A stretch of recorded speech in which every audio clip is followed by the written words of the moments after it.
Olá, bom dia a todos. Bom dia não, né? Olá a todos. Vamos para o nosso último encontro, tá?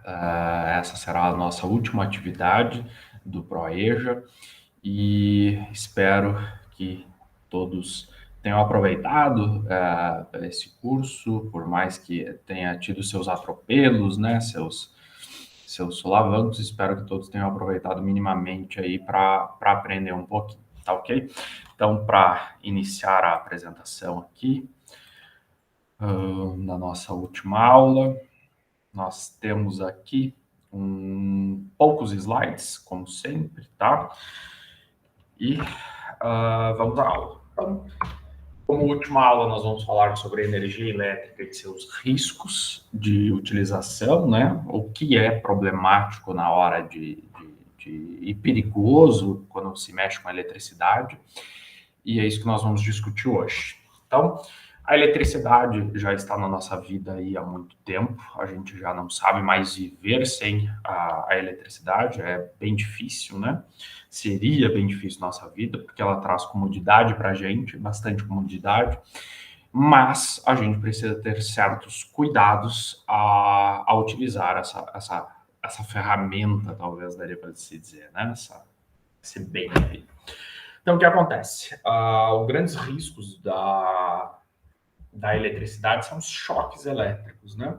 Por que acontece choque elétrico? Bom, a natureza, por si só, ela sempre busca uma coisa que se chama o equilíbrio, ok? Então, a eletricidade, ela é feita de maneira artificial, um desequilíbrio entre as cargas. Vocês já ouviram falar que existe cargas positivas e cargas negativas. Se a gente somasse todas as cargas negativas e todas as cargas positivas, elas teriam o mesmo número e tudo estaria neutralizado, é o que a gente fala. Então, o corpo neutro é aquele corpo que tem o mesmo número de cargas positivas e negativas, e quando elas se encontram, elas ficam neutras. O que o homem faz? Vai lá e provoca esse desequilíbrio. Tá? Então, seja na pilha a gente consegue ver bem, né? Você vai ter um excesso de cargas positivas de um lado e negativas do outro. Quando você liga essa pilha no controle remoto da sua TV, em algum lugar assim, o que vai acontecer é justamente um fluxo de elétrons buscando o seu parzinho de próton. Por isso que, para as coisas funcionar, você precisa ter um circuito fechado. Se não tiver um circuito fechado, não vai acontecer esse encontro. E a natureza sempre vai buscar esse encontro.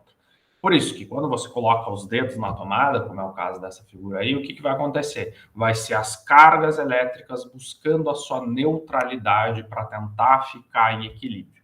E nessa passagem você acaba levando o que a gente chama de choque elétrico. Bem, choque elétrico ele dá algumas contrações. Essas contrações são devido ao quê? Toda a nossa musculatura, todo o funcionamento do nosso corpo, ele é movido à eletricidade também.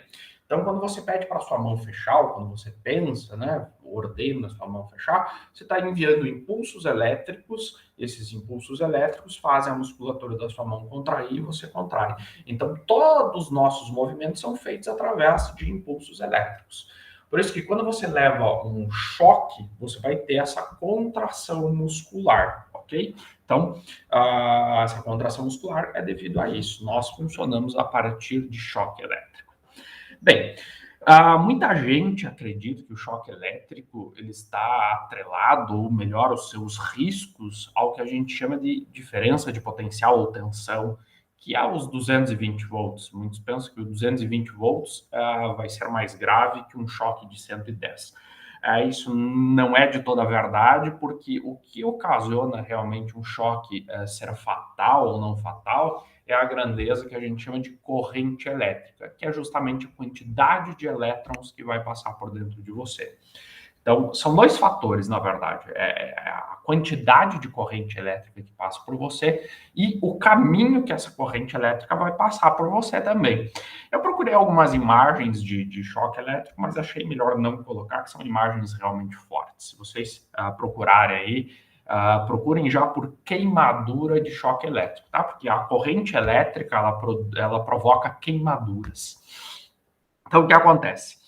O choque elétrico ele vai depender da sua intensidade por onde passa. Esse cidadão aí colocou os 2 dedos na tomada assim, ele não vai morrer, porque a corrente elétrica ela sempre procura o lugar mais fácil para passar. Então ela vai entrar num dedo, vai sair no outro e acabou. O que pode acontecer é perder os 2 dedos, mas não vai morrer. O grande problema são choques elétricos que passam pelo coração. Aí o negócio fica complicado, tá? Então, às vezes, se você segurar um fio com uma mão, o outro fio com outra mão e o circuito se fechar por dentro do seu peito, isso pode ser bastante perigoso.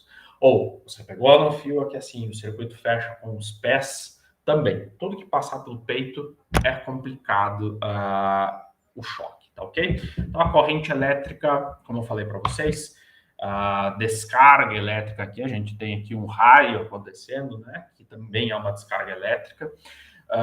O que vai acontecer? Ele provoca queimaduras, tá? Então, o raio, aqui nós temos também mais um fenômeno que acontece. Normalmente, um raio, antes de cair, a pessoa consegue pressentir porque os pelos do seu corpo vai arrepiar. Então, se você estiver num lugar muito aberto, assim, você sente que seus pelos arrepiaram, seu cabelo levantou, trate de se abaixar imediatamente, porque tem grandes chances de cair um raio na sua cabeça.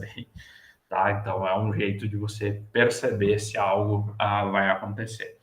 Então, o choque elétrico, ele produz esse efeito aqui que a gente chama de efeito Joule, tá? O efeito Joule é justamente, passou a corrente elétrica, ele vai esquentar. Então, esse que é o problema da corrente elétrica. Quando ela passar por dentro do seu corpo, além da contração muscular, dependendo da sua intensidade, ela começa a esquentar. Começa a esquentar, você tem um problema que você começa a cauterizar veias e aí você tem problemas graves mesmo. Então, efeito Joule, justamente esse efeito de passar a corrente elétrica e esquentar. No inverno tem esses aquecedores, né? Tem aqueles aquecedores de chão, que nada mais é do que isso, passa a corrente elétrica ali dentro, vai encandecer, vai esquentar. Antigamente as lâmpadas, né? Vocês podem ver que nem existe mais essas lâmpadas no mercado. Eu acho que eu tenho uma imagem aqui, ó. São as lâmpadas que tinham filamento que também passava corrente elétrica, esquentava e o esquentar que gerava o brilho e acendia as coisas. Outra coisa que funciona por esse efeito é o chuveiro. Isso daqui é uma resistência de chuveiro, tá? Lá dentro do seu chuveiro tem uma peça dessas aqui e quando você liga o chuveiro, isso daqui encandece, a água passa esquentando por essas resistências que se chamam. O detalhe aqui, além do choque elétrico que a gente está falando, e esse efeito Joule, é que normalmente os vilões da conta de luz são provocados por esse efeito. Então, tudo que transforma energia elétrica em calor tem uma demanda grande de energia. Então, se na sua casa você tem uma conta muito alta de luz, preste atenção nesses equipamentos. Obviamente que a conta de luz ela é baseada em duas coisas, tá? É potência do equipamento e o tempo de funcionamento. Então é aquele negócio, banhos muito demorados, por que ele fica caro?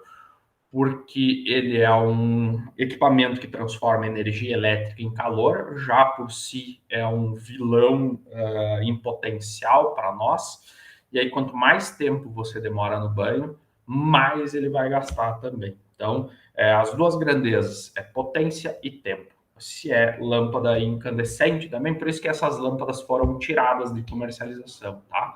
Porque antigamente se tinha que colocar uma lâmpada de 100 watts, uma lâmpada muito potente, que gastava bastante energia para iluminar menos.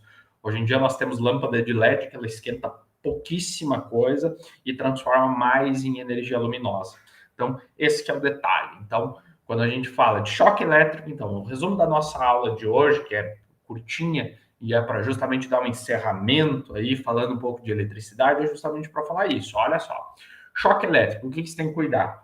Choque elétrico produz aquecimento e produz contração muscular, tá? Que é, se eu ver um fio e eu vou com a parte da frente da minha mão, o que vai acontecer? Eu vou contrair um músculo e eu vou me agarrar nesse fio. Você não vai conseguir soltar. O choque elétrico vai contrair mais a tua musculatura. Dica também, se vier alguém para soltar essa pessoa que está dando choque, você não pode encostar nessa pessoa, porque você pode levar choque. Então, a ideia sempre é desligar disjuntor, desligar fusível, tentar arrancar o fio da pessoa com um pedaço de pau, alguma coisa, mas não encostar na pessoa, porque aí você pode começar a levar choque também. Então, o choque elétrico tem esse problema. Começa a contração muscular e você não tem mais domínio sobre os seus músculos. Então, e a fatalidade vai depender do quê? Intensidade desta corrente elétrica e por onde essa corrente elétrica vai passar por você. A segunda parte da aula, que é muito importante para vocês, que eu acho que vale a pena vocês ficarem atentos, né? Porque atinge diretamente o bolso da gente, é equipamentos que transformam energia elétrica em calor, normalmente são vilões, e a gente tem que cuidar no tempo em que eles ficam ligados. Então, quanto mais tempo, tipo assim, não vou dizer para vocês não ter, porque às vezes a gente precisa, tem chuveiro, você precisa de um chuveiro potente, ainda mais nós aqui de Freiburg, que sempre é gelado no inverno, você precisa. O que a grandeza que a gente consegue dominar é a questão tempo. Então, tempo de funcionamento desses equipamentos que vocês têm que ficar ligados na hora de usar para não afetar muito a conta de luz no final do mês. Entenderam? Muito bem. Como avaliação final, eu gostaria que vocês fizessem para mim, no máximo, até sexta-feira que vem, que sexta-feira que vem a gente entra em recesso. Então, se vocês me mandarem na sexta-feira que vem, ou até quinta-feira, que eu tenho sexta-feira para publicar todas as notas, e aí eu já encerro o diário e já coloco tudo que precisa. Então, fica o dever de casa para vocês, é o seguinte, tá? Eu preciso que vocês façam uma autoavaliação. Quero que vocês se deem uma nota. Que nota que vocês acham que vocês precisam ou mereceriam tirar nesta disciplina? Com o porquê. Por que você merece essa nota?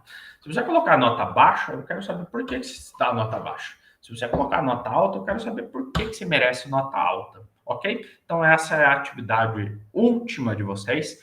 Pode imaginar assim que seja uma recuperação de notas. E se caso alguém ficou devendo alguma coisa, se quiserem atualizar tudo nesta semana, atualizem para eu poder na sexta-feira lançar todas as notas e fechar a nota de todo mundo, tá ok? Então, fica aqui meu grande abraço e numa oportunidade que tiverem aí para passar no IFC, para a gente se conhecer aí, fiquem à vontade. Eu já estou trabalhando aqui presencial, estou sozinho, obviamente, na minha sala, por isso que eu estou sem máscara. Mas fica aqui meu grande abraço. O desejo de boas festas, boa entrada de ano e que o ano que vem nós tenhamos um ano mais próximo do normal possível, tá bem? Um abraço a todos, espero que todos estejam e fiquem bem, tá bom? Abraço.